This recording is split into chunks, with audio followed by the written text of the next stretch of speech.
Welcome to the Esthetician Edit podcast, the ultimate hangout for estheticians looking for a weekly dose of motivation, inspiration, and honest conversations about life in and out of the treatment room. Today, we're going to talk about what I think is probably one of the most important skills you can develop as an esthetician, which is working intuitively in the treatment room. I know we have all been there, whether it's feeling like we need to stick to a strict protocol or just doubting ourselves when we are in the middle of a treatment and we need to kind of pivot. So let's get into it. When I say working intuitively, I don't mean just throwing science out the window or just going by gut feeling. It's more about observing what's in front of you rather than just sticking to a predetermined plan or being present and listening to what the skin is telling you.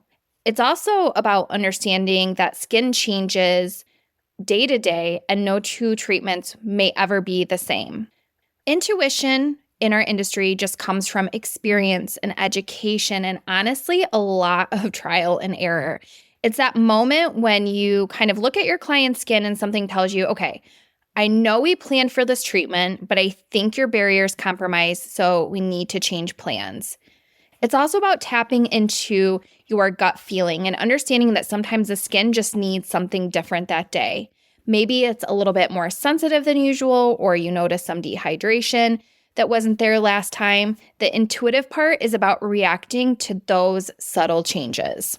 But we also have to acknowledge that the science behind skincare is a foundation that grounds the intuition. So a thorough understanding of how ingredients work, how the skin functions, and the common skin conditions that we encounter will help support our ability to be intuitive. You're not just going to throw all the knowledge you've gained out the window. We're building on it. If you feel like you are ill-equipped in ingredient knowledge or any other area of aesthetics, this is where continuing education comes in. Continuing education and experience will help you understand why intuition and adaptability matter. It is a huge part of the success we see in our client's skin. You can't treat every single client the same way just because they booked a specific facial, because clients don't always tell you the full story, or maybe they used retinol the night before their chemical peel but didn't tell you, or they forgot to mention it, or maybe even they have a big event later that night and they forgot or didn't realize a certain treatment would leave them red. We are the professionals and we should be asking these questions before every single appointment or treatment. I say this with love, but we are the ones who are guiding the client and not the other way around. Clients will come in, I know you've experienced this, asking for certain treatments because they read about it online or saw it on TikTok, but it doesn't always mean it's the right treatment for them. I want to tell you kind of an embarrassing story about when I first started at a med spa that I was working at. I had a client in my early days who had acne and was convinced that she just needed peels and microderm. And because I was new and lacked confidence, I was like, sure, that's what we'll do. Let's do it.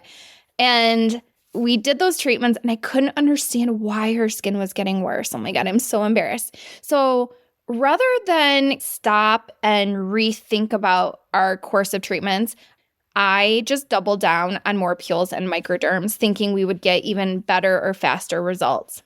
As I reflect now, I can see that that was just a total disaster. I'm shocked that I didn't get fired, and I am 100% certain that I was contributing to her issues.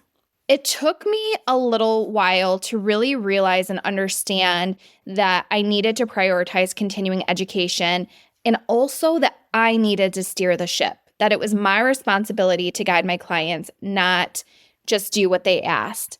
If that means saying to your client, hey, I know you booked a peel, but today your skin is telling me we need to focus on barrier repair instead, then that is exactly what we need to do.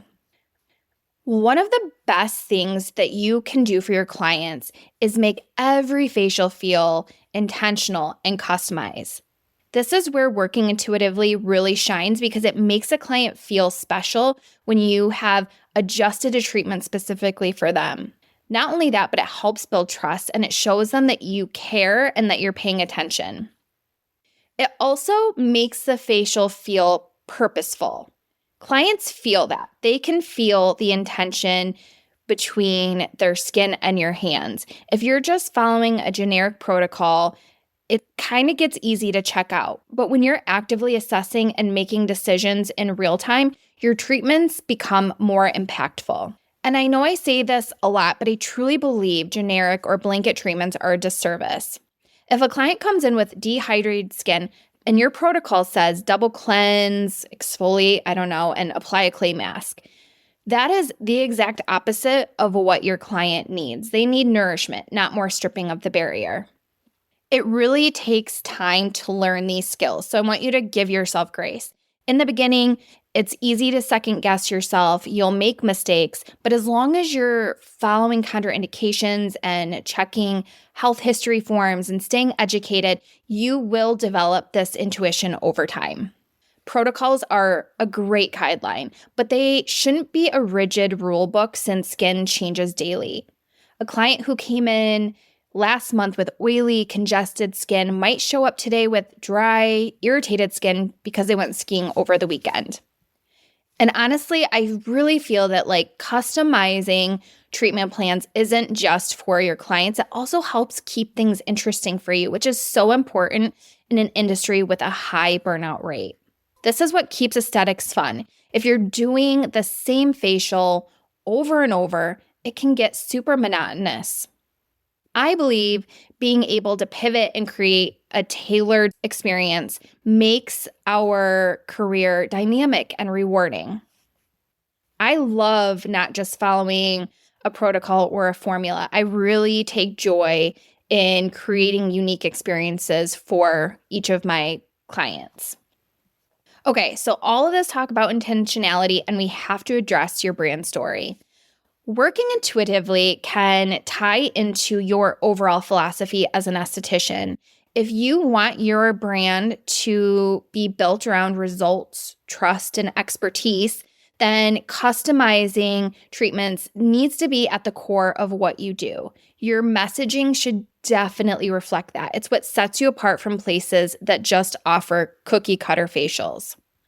If you brand yourself as someone who doesn't offer just basic facials, your clients will resonate with that.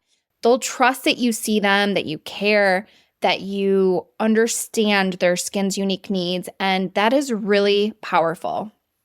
So as I previously said, working intuitively isn't something that just happens overnight. It is a skill, and like any skill, it takes time and practice. So here are a few ways that you can start strengthening it. First, stay curious. Always prioritize continuing education. Whether you are learning about skin conditions, new products, or advanced treatments, this is what is going to keep you interested and invested in your business.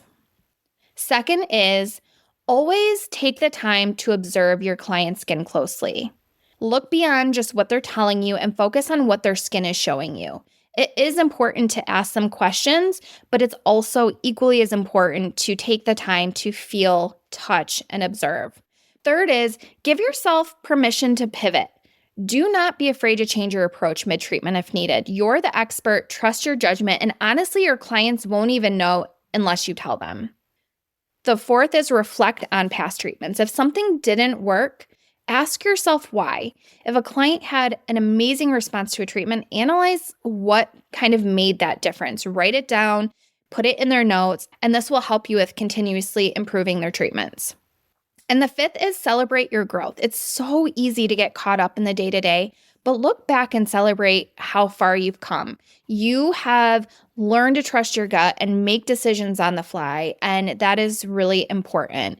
If you are like me and just never really celebrate those little moments or feel like you've accomplished enough and you're always wanting to do more, a great book that I read was called The Gap and the Gain, and it's really been pivotal in kind of slowing down and taking a look at what I've accomplished so far so that I can stop beating myself up and kind of enjoy the journey that I've been on. So remember that the more experience you gain, the more you'll develop that inner knowing when it comes to treating the skin. And it's okay to make mistakes. It's okay to change course mid-treatment. And it's okay to not have all of the answers right away. The most important part is to stay present, keep learning, and always prioritize your client's skin health over a strict protocol. If you've loved this episode and you found it helpful, please be sure to subscribe, leave a review, and share with one of your esthetician's friends. Thanks for tuning in, and I'll see you next week.